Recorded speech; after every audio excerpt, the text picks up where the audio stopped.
شہادت طلبی ایک مشترکہ عنصر ہے اصحاب آقا امام حسین اور اصحاب آقا امام زمان علیہ السلام میں، یہ مشترکہ ہے۔ تو یہاں سے جو ایک نتیجہ ہمیں ملتا ہے وہ یہ کہ اصحاب ائمہ میں شامل ہونے کے لیے، لشکر ائمہ میں شامل ہونے کے لیے انسان کے اندر شہادت طلبی کا ذوق ہونا چاہیے، یہ خصوصیت اس میں ہونی چاہیے کہ اسے موت کی پرواہ نہ ہو، وہی شامل ہو سکتا ہے، البتہ تربیت کر کے، نہ کہ بے تربیت۔ ممکن ہے بعض لوگوں کو موت کا کوئی خوف نہ ہو، وہ بے تربیتی کے سبب، بہت سارے افراد ہیں جو کہ مومن بھی نہیں ہے، مسلم بھی نہیں ہے، لیکن وہ لڑتے ہیں، جان دے دیتے ہیں، بے خوف ہو جاتے ہیں۔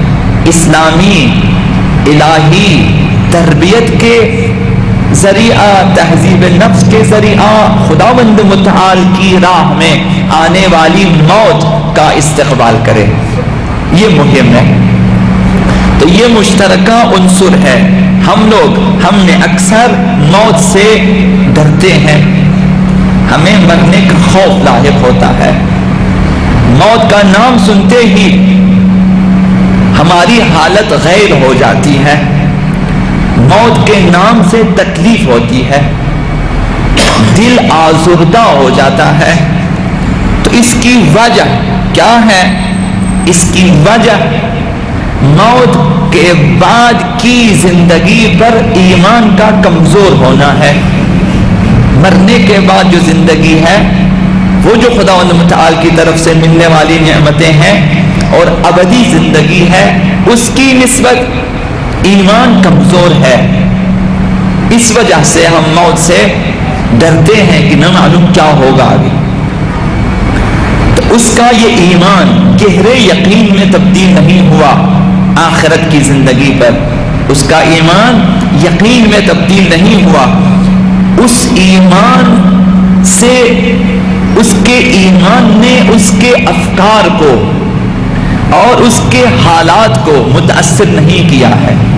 بہت سارے لوگ مومن ہیں لیکن ایمان سے متاثر نہیں ہے، اس کا ایمان اس قدر قوی نہیں ہے کہ اس کے افکار کو متاثر کر دے، اس کی سیرت کو متاثر کر دے، اس کے اخلاق کو متاثر کر دے۔ یہ کمزور ایمان والے ہوتے ہیں۔ اگر انسان اپنے تمام وجود سے یہ باور کر لے، دل سے یہ باور کر لے کہ الدنیا سجن المؤمن، اہل بیت نے فرمایا کہ دنیا مومن کے لیے زندان ہے، باور کریں زندان ہے۔ وَجَنَّةُ الْكَافِرِ، کافر کے لیے یہ جنت ہے، چونکہ اس کے پاس یہی دنیا ہے اور کوئی جنت نہیں ان کے لیے، تو وہ اسی دنیا کو جنت سمجھتے ہیں، جبکہ مومن اگر حقیقتاً دیکھے یہ اس کے لیے دوزخ ہے، جیل ہے، زندان ہے۔ یہ سجن المومن، مومن کے لیے دنیا زندان ہے، چونکہ پابندی ہے، چونکہ خداوند متعال کے احکامات ہیں، پابندی ہے جگہ جگہ، یہاں نہیں جانا، یہ بات نہیں کرنی، اس طرف نہیں دیکھنا، یہ چیز نہیں کھانی ہے، ہر جگہ آپ کو احتیاط کرنا ہوتا ہے۔ گویا آپ کے اوپر ہزاروں پابندیاں ہیں تاکہ آپ ایمان کی زندگی جیے، اور مومن کے لیے سختیاں بھی ہیں، اور خداوند متعال کی طرف سے آزمائشیں بھی ہیں، امتحانات بھی ہیں۔ کافروں کے لیے امتحانات کم ہیں یا نہیں ہیں، ان کے اوپر اتمام حجت ہو جاتا ہے، اور اس کے بعد خود خداوند متعال فرماتا ہے میں انہیں دے دیتا ہوں، مہلت دے دیتا ہوں کہ وہ کھائیں پیئیں عیش کریں تاکہ اس پر حجت تمام ہو جائے۔ جب وہ مرنے لگے وہ یہ نہ کہہ سکے خدایا مجھے کیا دیا تھا، سب کچھ دیا تھا، پھر بھی وہ مومن نہ بنا، اس نے توجہ نہ کی۔ خداوند مومنین پہ سختی لے آتا ہے، مومنین کی آزمائش حتمی ہے، یہ سنت الہی ہے، جیسا کہ آپ سنتے آ رہے ہیں کہ خداوند متعال نے فرمایا وَلَنَبْلُوَنَّكُمْ، تمہیں ہم آزمائیں گے، مومنین کو آزمائیں گے۔ وَلَنَبْلُوَنَّكُمْ بِشَيْءٍ مِّنَ الْخَوْفِ وَالْجُوعِ وَنَقْصٍ مِّنَ الْأَمْوَالِ وَالْأَنفُسِ وَالثَّمَرَاتِ. خداوند مومنین کو آزماتا ہے نقص اموال، بھوک، پیاس، ڈر، خوف، ان کے ذریعے مومنین کو آزماتا ہے. اور اس آزمائش میں خداوند متعال لوگوں کو یہ سمجھانا چاہتا ہے کہ وَبَشِّرِ الصَّابِرِينَ، وہ جو ان امتحانات میں صبر کریں گے، استقامت دکھائیں گے، ثابت قدم رہیں گے، ان کے لیے خوشخبری ہے. وَبَشِّرِ الصَّابِرِينَ. تو مومن کے لیے یہ دنیا زندان ہے. مومن اسے اگر باور کرے یہ دنیا میرے لیے ایک زندان ہے. اب زندان میں جس طرح ایک جو ہے قیدی زندگی بسر کرتا ہے، ایک مومن اس طرح سے زندگی بسر، اگر یہ باور کرے کہ خدا نے مجھے یہ میرے لیے اسے ہمیشہ کے لیے نہیں بنایا، یہ ایک زندان ہے مومن کے لیے، اور اگر باور کرے کہ اس کا یہ جسم خاکی، انسان کا یہ جسم خاکی اس کے طائر روح کے لیے، اس کی روح کے لیے صرف ایک قفس ہے، صرف ایک پنجرہ ہے، یہ جسم اس کی کوئی حیثیت نہیں ہے، یہ صرف ایک قفس ہے روح کے لیے. جب یہ قفس ٹوٹ جائے گا روح آزاد ہو جاتی ہے اور وہ خداوند متعال کی بارگاہ میں پہنچ جاتی ہے. انسان اگر باور کرے کہ یہ جسم چند روزہ قفس ہے،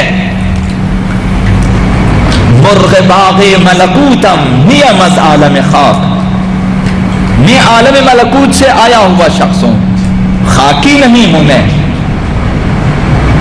مرغ باغ ملکوتم نیم از عالم خاک، چند روزی قفسی ساخت ان از بدنم. خدا متعال نے چند دنوں کے لیے میرے روح کے لیے قفس، ایک پنجرہ بنایا ہے تاکہ یہ روح اس جسم کے ساتھ کام کرے. جیسا کہ عرض کیا ہے آپ کی خدمت میں کہ روح، ہماری روح کے لیے اس دنیا میں کام کرنے کے لیے، عمل کرنے کے لیے جسم کی ضرورت ہے.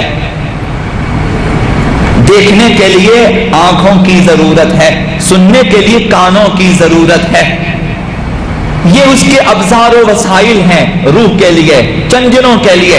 ایک دن ایسا آتا ہے کہ یہ روح اس جسم کو چھوڑ دیتی ہے کہ مجھے اب تمہاری ضرورت نہیں ہے. جس دن روح نے جانا ہے اس جسم کو چھوڑ کے جانا ہے، تو لہذا روح اس جسم سے نکل جاتی ہے. بِإِذْنِ پروردگار خدا متعال کے اذن سے یہ روح نکل جاتی ہے. خدا متعال ملک الموت کو بھیجتا ہے کہ جاؤ اس کی روح کو لے آؤ. خدا متعال کی یہ بھی نعمت ہے، بزرگ ترین فرشتے کو بھیجتا ہے، جاؤ میرے بندے کی روح کو لے کر آؤ. فرشتے مرگ اپنے ساتھی فرشتوں کے ساتھ مومن کے استقبال کے لیے آتا ہے اور پھر اس کی روح کو لے کے جاتا ہے، بڑی عزت سے لے کے جاتا ہے مومن کی روح کو، استقبال کے ساتھ، خوشخبریوں کے ساتھ، بڑی آرامش کے ساتھ، پروٹوکول کے ساتھ لے کے جاتا ہے، پھر اس جسم کو چھوڑ دیتا ہے. تو یہ جسم چند دنوں کے لیے ہے، انسان باور کر لے، چند دنوں کے لیے قفس ہے. اس کا اس قدر خیال نہ رکھے کہ انسان اپنی آخرت کو، اخروی زندگی کو فراموش کر دے. ہمارا خوف یہ ہے، ہم نے باور نہیں کیا، ہم نے یہ سوچا کہ یہ اس جسم کا خیال رکھنا چاہیے روح سے زیادہ. تو روح کی تربیت نہیں کرتے، جسم کی تربیت کرتے ہیں. جسم کی تربیت کریں، جسم کی تربیت، لیکن روح کی تربیت کی خاطر، اپنی روح کے نشو و نما کے لیے جسم کی تربیت کریں، کیونکہ جسم روح کی ضرورت ہے. اس جسم کی تربیت کریں، آپ صحت کا خیال رکھیں آپ، لیکن اس لیے رکھیں کہ روح کی ضرورت ہے.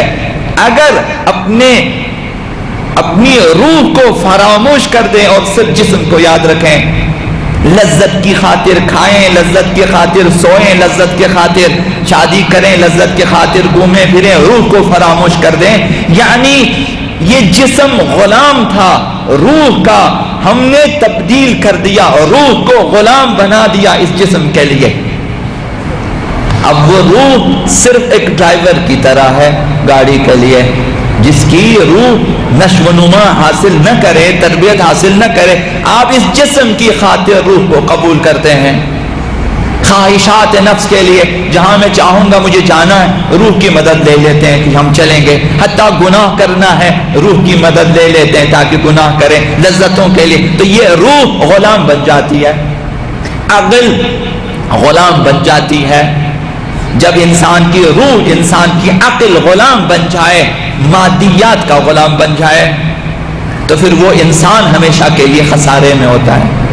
انسان باور کرے کہ روح اصل ہے، جسم چند دنوں کے لیے روح کی ضرورت ہے، اس سے زیادہ اس کی کوئی ضرورت نہیں ہے، تو باور کریں چنین قفص نہ سزائے چمن خوش الحانیس روم بگلشن رضوان کی مرغ آن چمنم، میں وہاں سے آیا ہوں، باغ رضوان سے آیا ہوں۔ حضرت اقبال نے فرمایا کہ باغ بہشت سے مجھے اس نے سفر دیا تھا کیوں کار جہان دراز ہے، اب میرا انتظار، انسان وہاں سے آیا ہے یہاں کچھ کام کرنے کے لیے، یہاں واپس جان آپ کی جائیگاہ ادھر ہے، آپ کی جائیگاہ وہاں ہے، عالم ملکوت میں، باغ رضوان میں، بارگاہ خداوند متعال میں۔ انسان اگر اس سے باور کرے موت کا خوف ختم ہو جائے گا۔